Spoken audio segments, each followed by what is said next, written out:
तो जिंदगी में कुछ नहीं कर रहा हूं, सिर्फ अपने नालायक समाज को उसकी नालायकी दूर करके लायक बनाने में लगा हुआ हूं।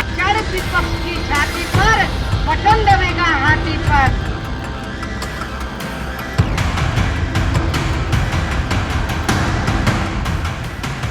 दोस्तों नमस्कार।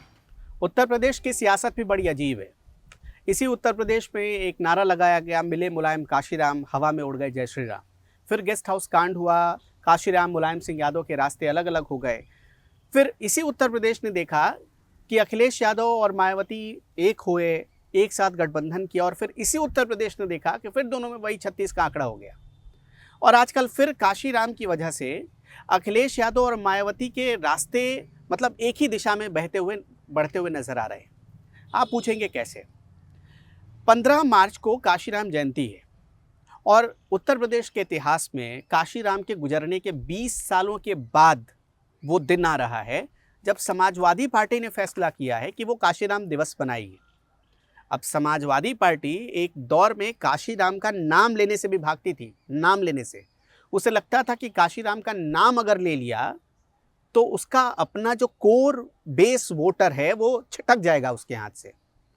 और अब वो दौर आ गया कि समाजवादी पार्टी के मुखिया अखिलेश यादव खुलकर कह रहे हैं, ऑन रिकॉर्ड कह रहे हैं, मीडिया में कह रहे हैं कि वो काशीराम जयंती मनाएंगे। देखिए समय कैसे बदलता है।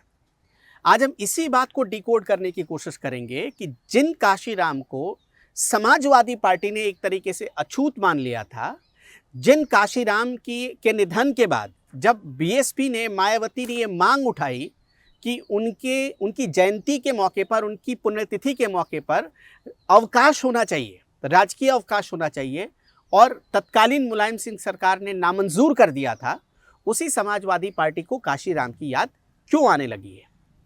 और सिर्फ समाजवादी पार्टी को याद नहीं आ रही, कांग्रेस भी इसमें कूद गई है और वो भी कह रही है कि हम भी काशीराम जयंती मनाएंगे। बाबा साहेब भीमराव अंबेडकर जयंती या उनकी पुण्यतिथि मनाना, इन अभी तक पार्टियां इस प्रचलन को फॉलो करती थी। काशीराम जी की जयंती मनाने का जो सिलसिला है वो पहली बार फॉलो किया जा रहा है। साल 2006 में काशीराम का निधन हुआ और उसके बाद से अब 2026 में अब इसकी शुरुआत हम उत्तर प्रदेश में जो सामाजिक बनावट है और ख़ास तौर पर जो दलित वोट बैंक की बनावट है उसके हिसाब से समझने की कोशिश करेंगे। पूरे उत्तर प्रदेश में मोटे तौर पर माना यह जाता है कि 21 से 25% दलित वोट बैंक है। और हाल के कुछ सालों में, साल 2014 के बाद से आखिरी चुनाव साल 2024 तक हुआ, 2024 में हुआ, तो इन 10 सालों में, 12 सालों में जो वोटर्स या वोटिंग ट्रेंड रहा उसके हिसाब से हम इसका आकलन करेंगे। तो अभी तक यही देखा गया कि जो दलित वोट बैंक है उत्तर प्रदेश का वो 2 हिस्सों में डिवाइड है। एक जाटो वोट बैंक, एक गैर जाटो वोट बैंक, यानी नॉन जाटो वोट बैंक।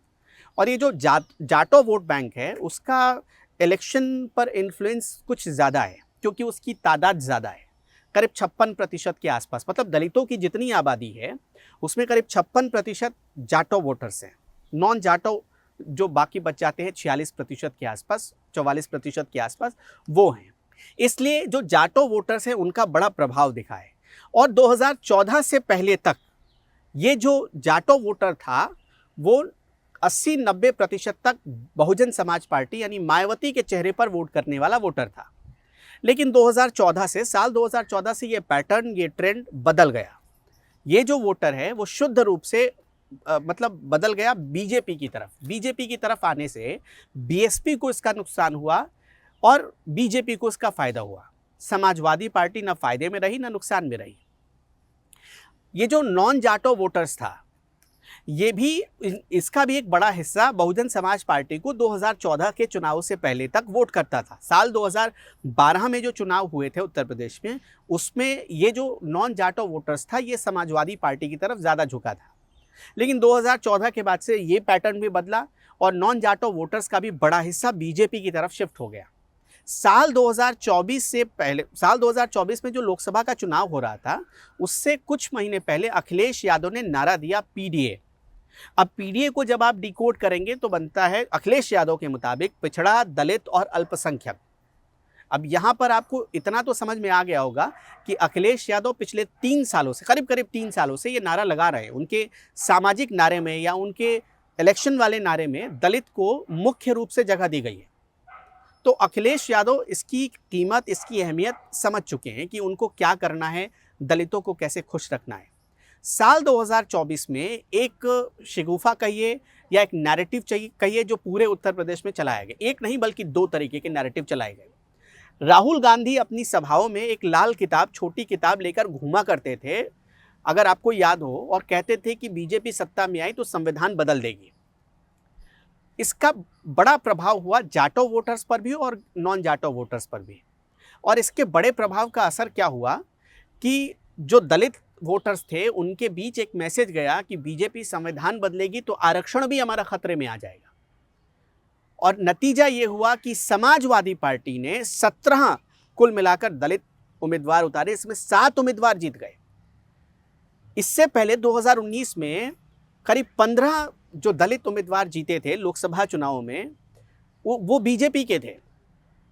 लेकिन उन 15 में से पिछले चुनाव में 7 समाजवादी पार्टी के जीत गए और बीजेपी की संख्या घटकर 8 हो गई और एक कांग्रेस पार्टी से दलित उम्मीदवार की जीत हुई। तो इस हिसाब से देखेंगे आप तो जो हाल 2019 में बीजेपी जिस तरह से मजबूत होकर निकली थी दलित वोटर्स के बीच, उतना ही मजबूत होकर समाजवादी पार्टी और कांग्रेस का गठबंधन इंडिया अलायंस होकर आया 2024 में। उसी वक्त अखिलेश यादव ये समझ गए कि हाँ, इस वोटर्स की अहमियत बहुत बड़ा है। अगर ये वोटर हमारे साथ जुड़ा रहा तो हम कुछ आगे उत्तर प्रदेश में अच्छा कर सकते हैं। अगर आपको एक घटना याद हो तो मैं उसका भी जिक्र कर देना चाहता हूँ। मैं चाहता हूँ 2024 के पीडीए वाले नारे से उसका कनेक्शन आपको बताऊँ, समझाऊँ। 2023 में अखिलेश यादव एक समारोह में गए। उस समारोह में काशीराम की प्रतिमा का अनावरण हो रहा था। उसी वक्त लोग समझ गए कि काशीराम के नाम पर आज नहीं तो कल समाजवादी पार्टी कोई बड़ा खेल करेगी, और हुआ वही। और संयोग देखिए, संयोग नहीं बल्कि इसे बड़ा प्रयोग कहिए, राजनीतिक प्रयोग। समाजवादी पार्टी ने एक बड़ा राजनीतिक प्रयोग करते हुए 15 मार्च को जब काशीराम की जयंती होगी उसे पीडीए दिवस के रूप में मनाने का फैसला किया है। पीडीए दिवस के रूप में, मतलब पिछड़ा दलित अल्पसंख्यक दिवस के रूप में मनाने का फैसला किया है। और बीएसपी इसे शुद्ध रूप से एक राजनीतिक स्टंट मान रही है और उसका कहना है कि काशीराम को जो वैल्यू समाजवादी पार्टी को देना चाहिए था, लोग 1-2 बार नहीं 3-4 बार देख चुके हैं। समाजवादी पार्टी ने वो वैल्यू काशीराम को नहीं दिया। अब वो कौन कौन सी घटनाएं याद दिलाती है बीएसपी?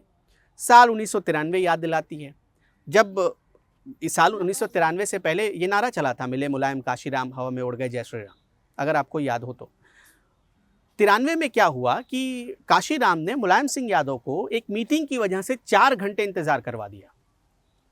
और अगर मैं गलत नहीं हूं तो उस समय के लोग ये मानते हैं कि काशीराम मुलायम सिंह यादव से बड़े कद वाले नेता खुद को समझते थे, क्योंकि उन्होंने जब बहुजन समाज पार्टी बनाई थी साल 1986 में, मेरे ख्याल में 1986 में उन्होंने बीएसपी बनाई, और जो समाजवादी पार्टी बनी वो 1990 के आसपास बनी।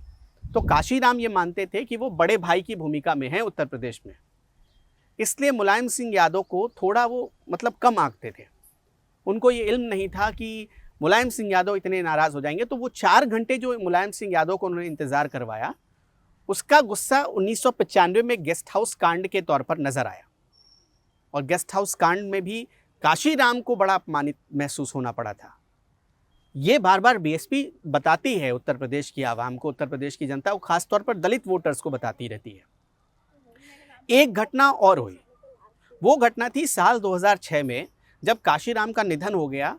तब मायावती ने यह मांग की कि उनकी जयंती और पुण्यतिथि को कम से कम उत्तर प्रदेश की सरकारी छुट्टियों की लिस्ट में शामिल कर दिया जाए, इससे काशीराम जी को सम्मान मिलेगा। उस समय के मुख्यमंत्री थे मुलायम सिंह यादव, उन्होंने ऐसा नहीं किया।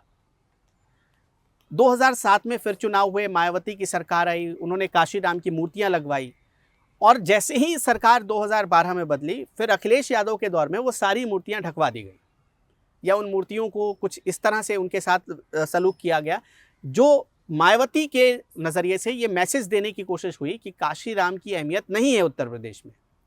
तो ये 4 घटनाएं बार बार बीएसपी लोगों को याद दिलाती रहती है और कहती है कि देखो देखो काशीराम को कभी वैल्यू समाजवादी पार्टी ने नहीं दिया। इसी तरह कांग्रेस के ऊपर भी आरोप लगते हैं। कांग्रेस के नेता, अच्छा एक बात का बार बार जिक्र किया जाता है कि राजीव गांधी इतने घबरा गए थे एक दौर में काशीराम से।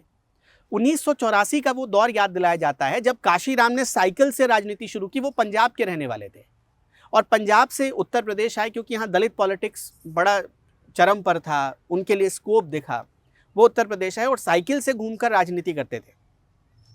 काशीराम ने उस समय DS4 एक पार्टी बनाई थी, दलित शोषित संघर्ष समिति नाम से, जिसका नाम शॉर्ट फॉर्म में DS4 दिया गया।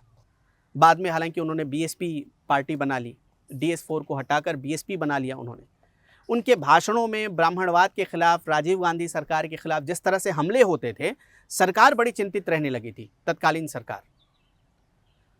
तो ये भी कहा जाता है कि कांग्रेस ने भी बड़ा अपमानित किया काशीराम को और मायावती इसी को आधार बनाकर अब ये कह रही है कि भाई किस मुंह से कांग्रेस हो या समाजवादी पार्टी हो, वो काशीराम की जयंती मनाने चले हैं। अब इन सारे मामलों में अगर आप देखेंगे तो बीजेपी चुप है क्योंकि वो बहुत साइलेंट गेम खेलना चाहती है इस पूरे मामले में। इसके पीछे भी कुछ वजहें हैं।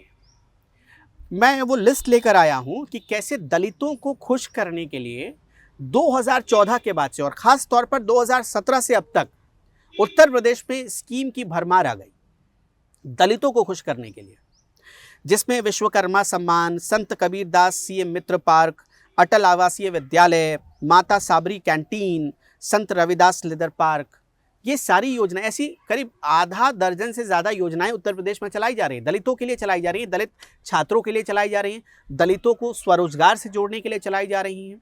और मैंने आपको शुरू में बताया, देखिए जो गैर जाटो वोटर है वो आज भी बड़ा हिस्सा 2024 में, भले वो थोड़ी देर के लिए नाराज हुआ, लेकिन आज भी एक बड़ा हिस्सा भाजपाई ही माना जाता है। और उसी बड़े हिस्से में सेंधमारी करने के लिए अखिलेश यादव PDA दिवस मना रहे हैं। क्यों? क्योंकि उन्होंने इस चीज़ का मज़ा साल 2024 के लोकसभा चुनाव में चख लिया है कि ये जो नॉन जाटो वोटर्स हैं ये हमारी तरफ शिफ्ट हो जाए, इसके ऊपर पूरा फोकस रखना है। अगर जाटो वोटर्स को भी उन्होंने तोड़ दिया, देखिए मायावती को आप इग्नोर नहीं कर सकते, भले उनके पास 1 सीट हो या ना हो, लेकिन ये सच बात है कि जो पूरे दलितों की जो कुल आबादी है करीब 25%, उसमें से आधा से ज़्यादा हिस्सा जो 54% 56% के आसपास है, जो जाटो वोटर्स कहलाते हैं, उसका एक बड़ा हिस्सा मायावती के साथ आज भी खड़ा होता है और बड़ा हार्डकोर वोटर है। इस बात से कोई इनकार नहीं कर सकता। तो SP को ये लगता है, नहीं समाजवादी पार्टी को ये लगता है कि अगर ये वोट बैंक हम तोड़ कर लाते हैं तो हमारे लिए मतलब बम्पर ऑफर की तरह है, बोनस की तरह है। इसीलिए एक दाव खेलना चाहती है समाजवादी पार्टी, दाव खेलना चाहते हैं अखिलेश यादव। एक तो उनका PDA का नारा भी आगे चल पड़ेगा और दूसरे में कि उनकी जो दलित राजनीति है जो 2024 में थोड़ा उनके लिए एक शुभ संकेत लेकर आई, वो भी वो साध सकते हैं। खैर, ये जो अचानक कांग्रेस हो या फिर समाजवादी पार्टी, उनको काशीराम की जो याद आ रही है, इस पर आपका क्या कहना है? हमें कमेंट बॉक्स में ज़रूर अपनी राय बताइएगा। इस वीडियो में इतना ही। नमस्कार।